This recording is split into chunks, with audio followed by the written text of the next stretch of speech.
আসসালামু আলাইকুম। অপারেশন পরবর্তী আপনি কি করে তাড়াতাড়ি সুস্থ হতে পারেন সে ব্যাপারে সামান্য কিছু আলোকপাত করার চেষ্টা করব।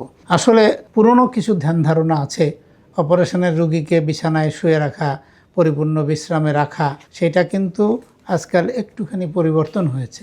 আধুনিক পদ্ধতিতে দেখা যাচ্ছে যে অপারেশন পরবর্তী খুব বেশি রেস্টে থাকলে ভালোর থেকে খারাপ হওয়ার সম্ভাবনা। কিছু কিছু বিশেষ অপারেশন আছে যেখানে ডাক্তারই বলবেন যে আপনি নড়াচড়া করবেন না, শুয়ে থাকবেন, কিন্তু বেশিরভাগ অপারেশনই রুগী যত তাড়াতাড়ি উঠবে, বসবে, হাঁটবে, নড়াচড়া করবে, বুক ফুলিয়ে শ্বাস নেবে, তাড়াতাড়ি মুখে খাওয়ার চেষ্টা করবে, পেশাব পায়খানা তাড়াতাড়ি চালু হবে, তত তাড়াতাড়ি কিন্তু রুগী সুস্থ হবে। এটাই আসলে বর্তমানের সবচেয়ে বড় টার্গেট আমাদের।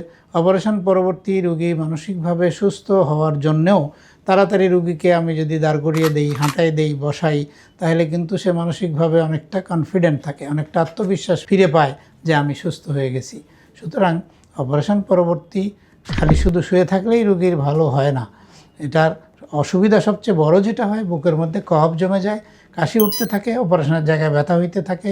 এই অসুবিধার থেকে বাঁচার জন্য যত তাড়াতাড়ি সম্ভব উঠে লম্বা লম্বা শ্বাস নিয়ে, বুক ফুলায় শ্বাস নিয়ে চলতে হবে, মুখে খাইতে হবে এবং হাঁটাচলা করতে হবে যতটুকু সম্ভব।